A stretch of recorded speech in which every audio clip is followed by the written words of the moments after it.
Hello there, this is Floor from Nightwish, and you're on BackstageAxxess.com, where the real show begins.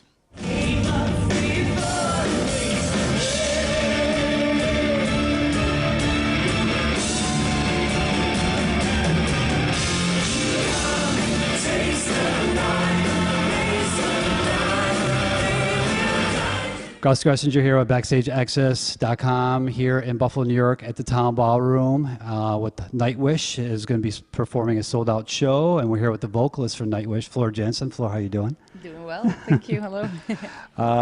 Great news CD, and people out there who still buy albums, which obviously a lot of people are getting back into vinyl. Endless Forms, Most Beautiful, came out recently. Nuclear Blast Records, I believe it was March, actually a couple different days, March 27th in Europe, and I think March 31st came out here in the US. But tell us about the record. It's only been out for a couple of weeks, but obviously a lot of positive feedback, I'm sure, because it's fantastic. Thank you. Yeah, we've had great feedback, actually. It's been doing very well all over the world. We've been getting a lot of very positive reactions, so it's a fantastic start and kickoff of this new period.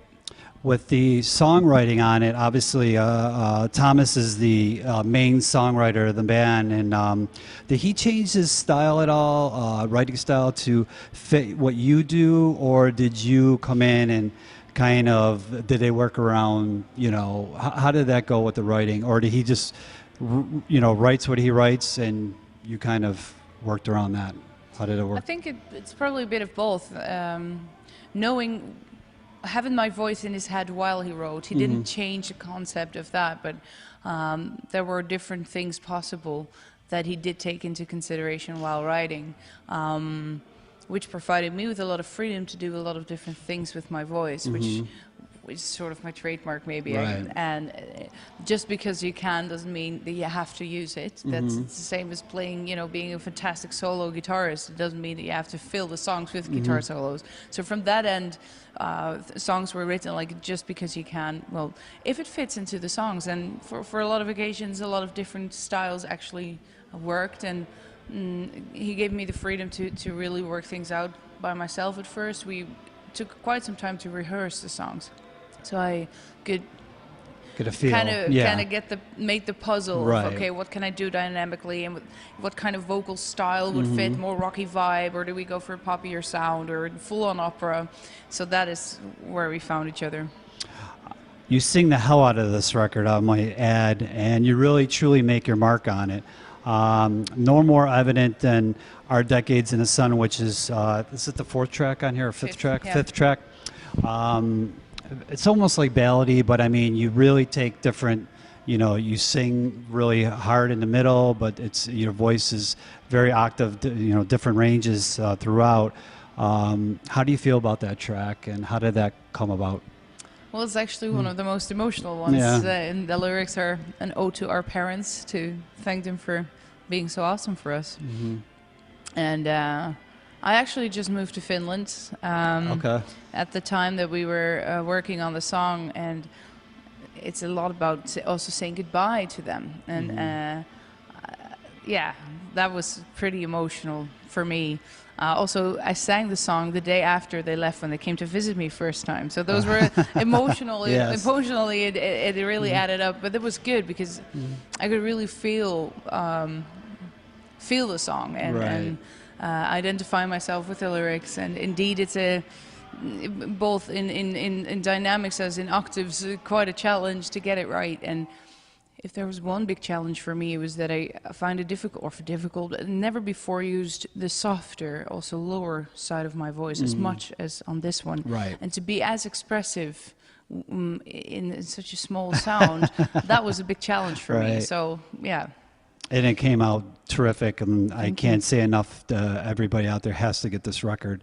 The musical journey, the greatest show on earth. Now, this is, you know, some people, when they say, oh, you know, they like the 4.5, 5-minute songs, but this song has many different parts. It's over 24 minutes long, but you have to listen to it because it's roller coaster, different, you know, peaks and valleys, and how did that song come about, and how did it get put together? Something like that. How was it put together? I just can't imagine a 24-minute song. How long it took to work on it? Well, to be honest, that all of that stuff was done by Thomas. Okay. But the song, it's divided up into 5 parts. It deals with the very beginning and evolution of our planet and a possible future. So it's about 4.6 billion years of evolution. That was, I think it was not the challenge to write a long song, which was never, the goal on itself. Like, let's make a long song. No. But the story itself just unfolded for him part by part. So it was almost hard. I think this was already a cut of a longer song initially. Yeah, and it just step by step formed itself and became the greatest show on earth, inspired by Richard Dawkins' book. Elon was the first track, the new single a couple months ago with the new video. In February was released. Now, when the band, I don't know how much input, because a lot of bands say different things, like how you guys picked the first single, or was that a record company kind of decision, or did you have any input on that, or how did that work? We have a lot of input there. Okay. Yeah. Okay. Of course, the record label as well, and we are fortunately having a very healthy relationship Yeah. with the company, and we understand that the purpose of a single is to reach a lot of people. You want to have a track that is radio friendly. Right. Some bands might think of it as a dirty word, but why on earth would you make a single if it can't be Right. played on a radio? Right. So that was important, but those are things you have in the back of your head when you go through the songs. And actually, Edie Maru was the first choice from Thomas. When he was writing this stuff, that was his first idea. But while playing in the rehearsals, we realized that we kept on coming back to Elan. Right. It was usually the song we would just stop the sessions with, and we had a lot of fun playing it, and it's catchy. It has the radio-friendly elements, and so we decided, this actually would really fit and brings a lot of what Nightwish is out. Even though a lot of people said it's not so heavy, which indeed it's not, because it's a radio-friendly song, and it's always impossible to catch the entire thing the album stands for in just one song. So it's always a tough choice, but I think Elan did bring the joy of what Nightwish is today very much out there, and it's and the video is just great with the actors actually in there are famous Finnish actors. Okay. My Finnish band members grew up with these people on TV. Gotcha, right. So they've been, on TV throughout their lives. They're big heroes. Yeah. So and that goes for a lot of people in Finland. So it was a huge deal to have all of them saying happily yes to would you want to work with us on this music video. Really cool. You were brought in to replace Annette Olsen at the end of the 2012 Imaginarium World Tour, and soon after you were announced as the full-time vocalist of the band. How did you actually first meet up or get hooked up with the band, and how was it when you actually got the gig? Well, I met the guys back in 2002 when I had my own band for 12 years called After Forever. And with this band from the Netherlands, just like me, we toured with Nightwish in Europe in that year. And so we met back then. We had a lot of fun. I always stayed in touch. So they still knew who I was. And when things became difficult halfway the North American tour of this world tour, they called me. That was a very short, I stepped in, had no time to really learn the set or to prepare myself for this. It was really, Floor, can you come? Now. Yeah. But how did you, when you got the gig, how did that, to say, hey, you're in full time, or how that, or just kind of you knew that was your... No, well, the situation was, there was a problem between the vocalist and the band, obviously.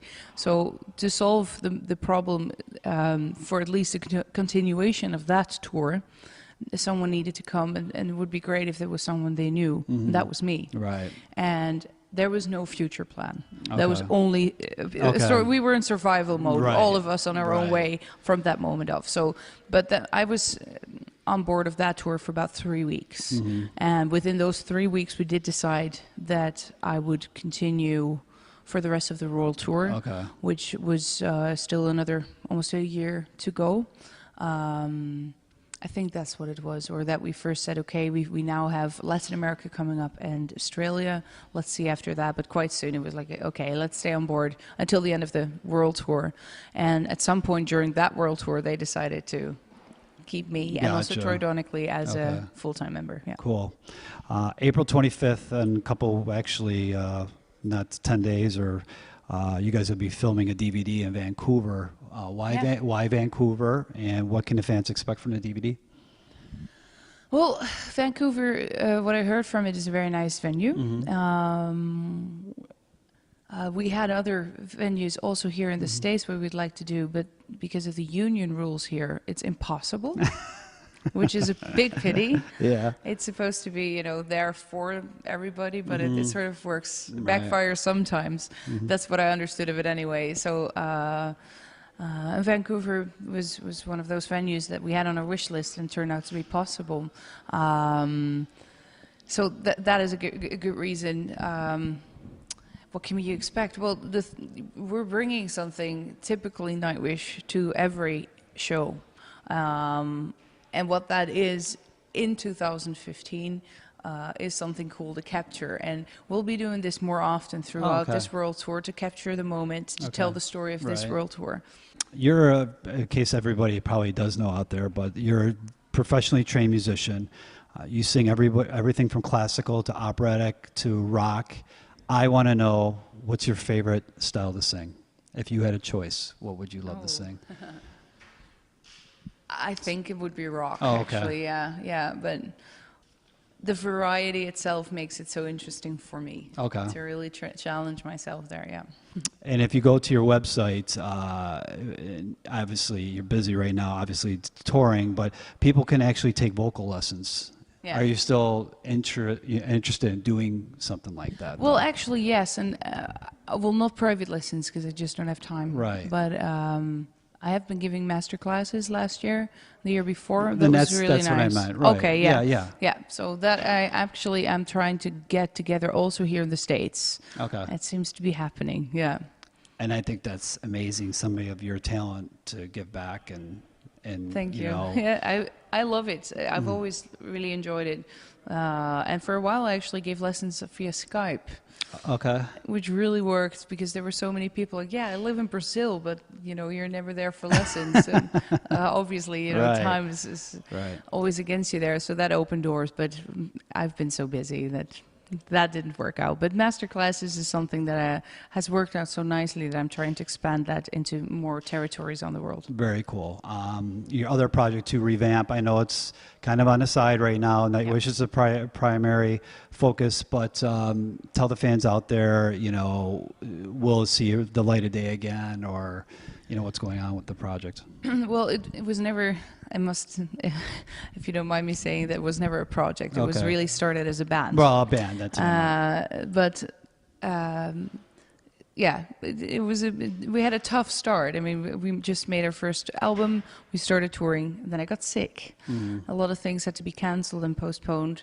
Just at the minute when we started to get back on our feet, Nightwish came in, and Gotcha. I had to postpone the release of the second album, which sort of meant that finishing the album had to be done during the world tour of Nightwish. And as soon as that one was done, I started touring with Revamp and doing the promotion and everything for that. And because it's my band, I'm running everything. Or Right. I'm in touch with everybody who Right. needs to do things that I can do, which is so much work. And I think a band deserves 100% attention of their Right. artists. And so indeed, when I'm doing Nightwish and now experience how it's like to do that at the same time as Revamp, that is so much. And when I came back from touring with Revamp, I got the demos from Nightwish and I started doing that. So it's been such a non-stop thing for years again that I can imagine at the end of this world tour, I might not want to start rehearsing and Right. recording on a new album with Revamp immediately. Maybe I do, and just because I don't know, I want to keep things open. And I'm not the only band member. Everybody has their lives and other projects. They're musically fantastic people. So I can imagine they might run into something else. So all of us would love to continue, but only if things are possible, and to do it in the right way, the 100% way. Right, correct. Well, wrapping up here, last question we have before Floor sings with the band in front of a sold-out crowd tonight. The rest of 2015, what's that going to carry for Nightwish? We'll be touring, and we'll be actually touring, and we'll probably do some more touring. Yeah, it's a full-on world tour. So when we come back from from North America, we have a massive show in our home country, or in Finland. We'll have a few of those this summer. Some nice summer festivals in Europe. Wacken, you guys playing Wacken this summer? No, not Wacken this time, because we headlined it quite not so long ago. Download? No, Metal I don't think Hellfest? Hellfest will Okay, be, yes. I'm guessing. Yeah, very good. They're all up on our website for those who would like to make the jump to Europe and come check us out there. Rock in Rio is confirmed Rock for in us. Rio, that's another so big one. Hopefully some more Latin America around that, and we'll be doing our European headline tour in the end of November, December, together with Arch Enemy and Amorphis. Should be a great package, and we have a very special show at the end of that tour, which is in the Wembley Arena in London, which is a legendary place to play, and we'll be the first Finnish band to headline that. So that's a big deal. It's a big deal, and it's going to be quite a special year, I'd say. Awesome, awesome. Endless Forms, most beautiful. Check it out. It's everywhere. Go to nightwish.com. I'm hoping, is that correct? It is perfect. Yeah. Check it out. Check out the tour dates. Check out the new record, and we appreciate Floor for taking the time to talk to us today. Thank you so much. It was fun, and I hope you guys will enjoy this album, or come out to our shows and let us know what you think. BackstageAxxess.com. Thanks for taking the time.